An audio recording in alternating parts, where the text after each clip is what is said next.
looked at your footwork the first few techniques and then didn't look at your footwork again as the technique progressed. And I got myself stuck on where you were stepping in the beginning.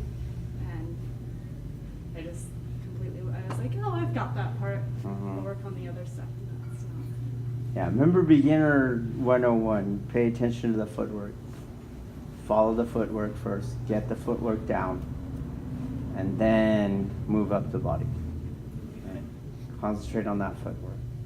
Especially the style of the footwork, meaning not stepped here, stepped there, but how did you step there? Was it circular? Did it sink? Did it rise? What was the tempo of it? All of that kind of stuff makes the world of difference for your application. It's just that old adage, right? If the ground floor is crap, then whatever you build on it is not going to stay where you want it to be. It's going to be crap too.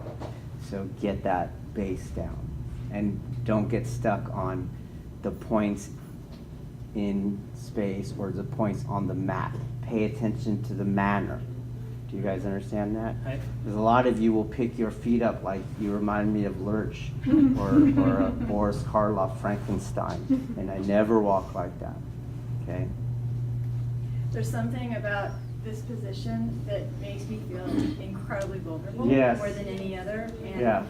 I've been trying to address that for a really long time, and I wonder if there's something that will help me kind of unravel, like, what is it about that particular position that is just so dang scary? It's the position of ultimate vulnerability. To expose yourself in this manner is, you can look at it, that it is the opposite of the startle response, which is the fear response. So the fear response, for those that have it, they're going to close off the arteries and veins in the neck. So, you see, like this. I'm afraid, right? Your hands, wherever they were, are going to come in. So you shield your heart, your lungs, right? Your vital organs, you shield them. So you do this kind of stuff. You hold your breath, so you don't inhale anything that has the possibility of killing you. You shut your eyes, so your eyes are protected. Do you get it? And this is the exact opposite. Right? If you look at religious iconography, you're not going to see this one. Do you get it? You're going to see this one. Is it really the case that it's that heaven's up there? Or is it the case that I remain centered in this exposure?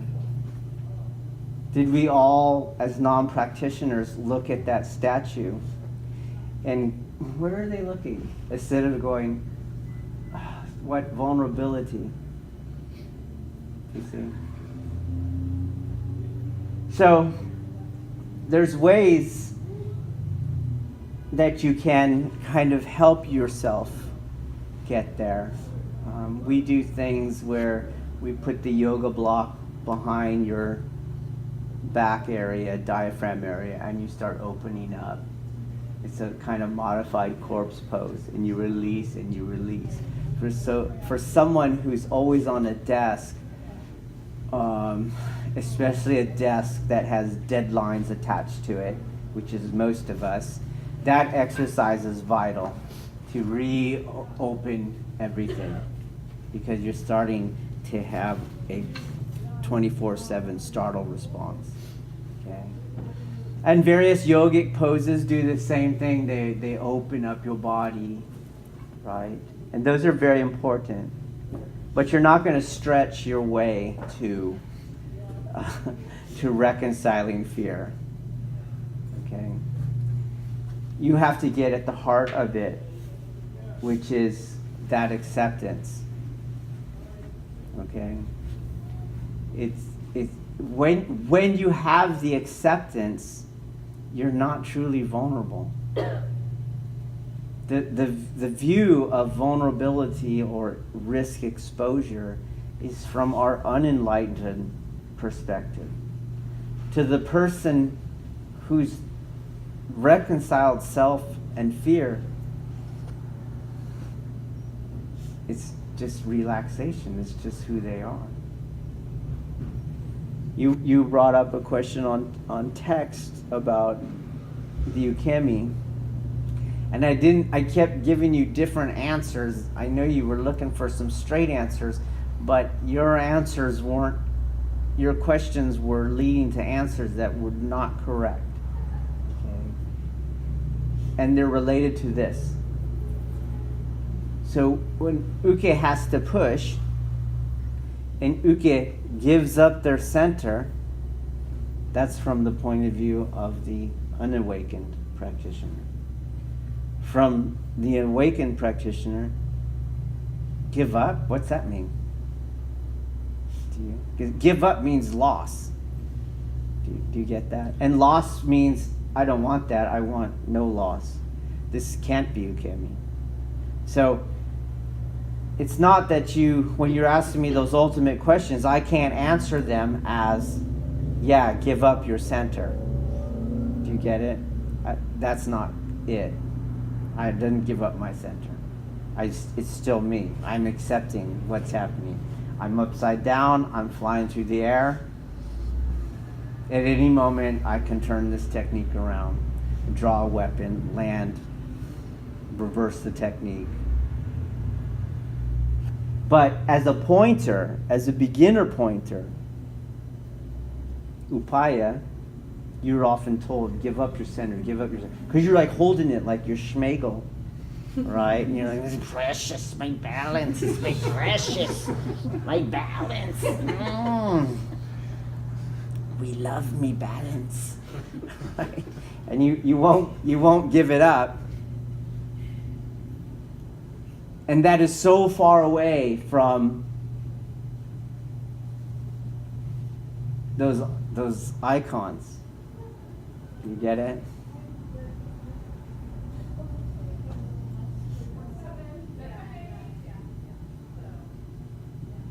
So you're told at the beginner level, hey, let go of that ring for a second. Okay? Let me show you what true invisibility is. That kind of thing. Let me show you what true safety is. It's a very East Asian idea. Like, everyone wants to be safe, and this East Asia has learned through its philosophers, yeah, you can't be safe by resisting.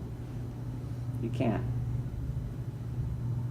That's not how safety is going to be yours, because you're not always going to be able to resist.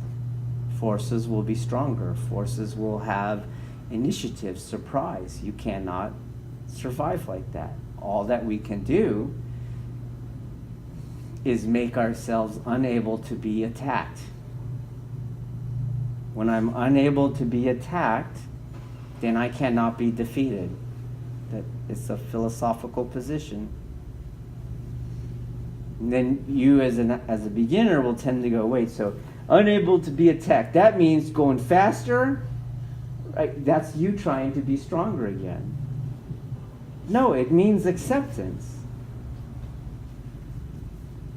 They and you here in your training will prove that philosophical position over and over, and have it proved before your eyes over and over. You want to go that way? Go that way. You're going to see I'm not more vulnerable, and you're going to see you're not more vulnerable. But at first, it's a faith statement, isn't it? Because our fear is convinced, you want me to be vulnerable, and I don't believe it.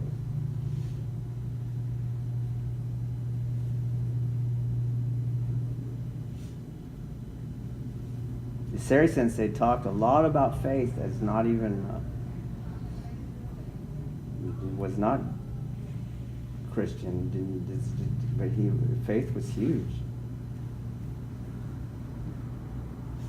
The student had to be able to suspend their own inclinations, their own sense of reality for at least a moment to see,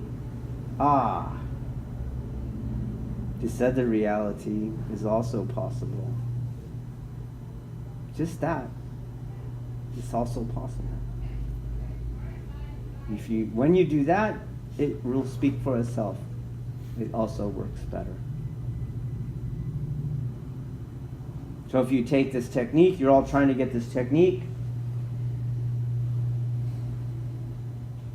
but you can't find the complete forfeiting of control that allows the arm to actually become under your control. And I can't make you. Right? I've seen teachers, including my own, go ahead and do it wrong again. You've heard me even say that to some of you. That's a kind of a Temi. Oh, wake up. But you don't really learn that way. You have to, in your own head, go, I'm going to put Dave on the shelf, and I'm going to try this. That's all I'm going to do. I'm going to let it go by. Let it go by. Wait. Okay. You get it?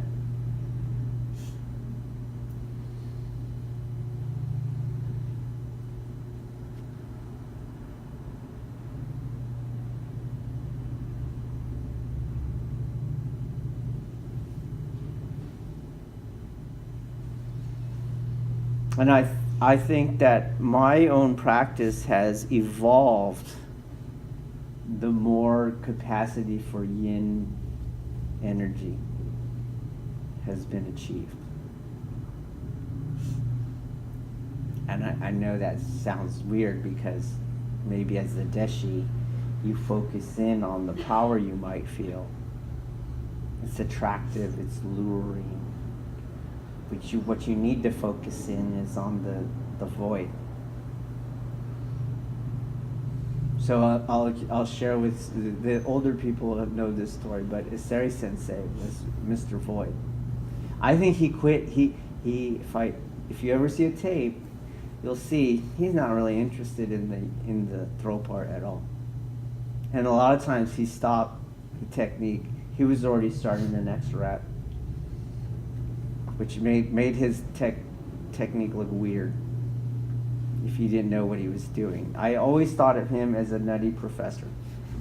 He had a laboratory, and we walked in like the wrong class at the university, and you thought, is this chemistry 101? And you have this mad scientist. Oh yeah, come on in. And you're like, no, this isn't the class. Yes, but it's chemistry. That's what it felt like. So you kind of had to imagine that I'm going to learn by watching the scientist, because he's not going to do a chapter 1 and a chapter 2. There's not going to be a preface, and there's no bibliography at the end, and he's not going to even grade you. So he would do his techniques. This is what his technique would look like in this technique. So,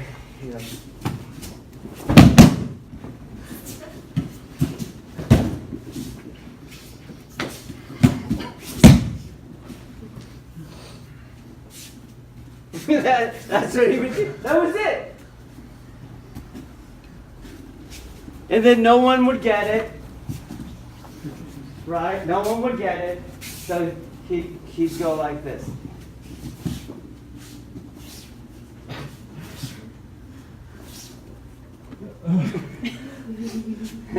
And then no one would get that. And you go, there's a line. And you go this. And you go this. And then that was it. He'll see you at the end of the hour. So and he knew this. He acknowledged this to me in conversation. That the people that really wanted to throw like boom, kaboom, hated his classes because you were going to do that. Do you get it? And he said that they can't really throw because they can't do that. So you need to do that. So I'm a young deshi, and I hear that. What will I do? Will I do what the masses do? And go, hey, I just want to toss people around. Or do I go, here's this guy with decades, and he's telling me that I need to do this to be able to really do that. And he's telling me they can't really do that because they can't do this. So I'm going to believe him. I'm going to believe him. So I spent some time with him. I went to all his classes, and we did all of that stuff. Barely ever a technique. He got really into this Tai Sabaki, Ashi Sabaki. That's all you did. And then a lot of sacred geometry stuff in our conversations off the mat, which were even stranger. Figure eights, stars, golden mean. He started getting into all that stuff. And, he would carry around Tibetan Buddhist ritual instruments. And look, Dave, look, Dave. It's like this. What does that mean to you guys? You go do it. You're going to go like this, and it's not going to do anything for you. It's like the Subhuti. Subhuti is the greatest exercise for gaining the strength that we feel in Kokyu.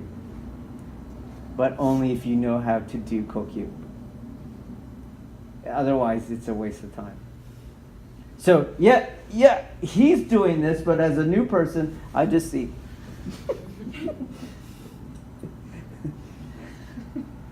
So I could go, he's crazy. Or I could have the faith that every deshi needs. Because every deshi is going from basically not knowing to knowing. And you can't get there but through a leap of faith. So I went to all his classes, did all his drills. There's like no advanced people ever come to these things, right? He even said it, they don't come. They don't like me. They don't like what I have to do, what I have to teach. Even at summer camp. They don't come. They don't.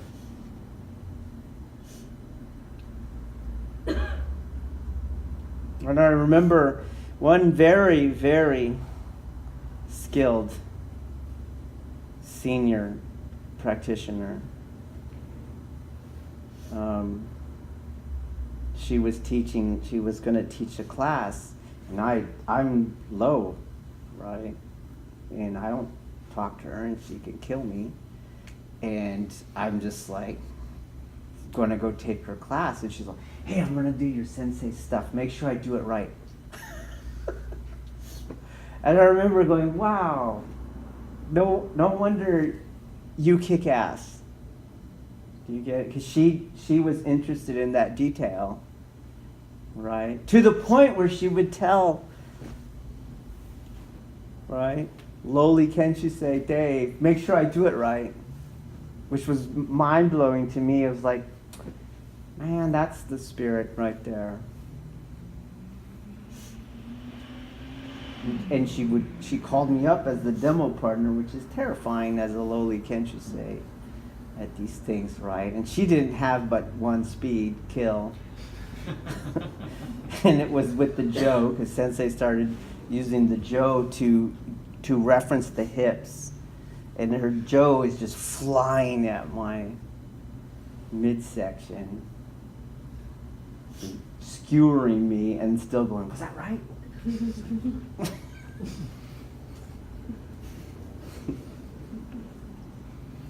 But I then go to Japan, and I just did his drills every day before training.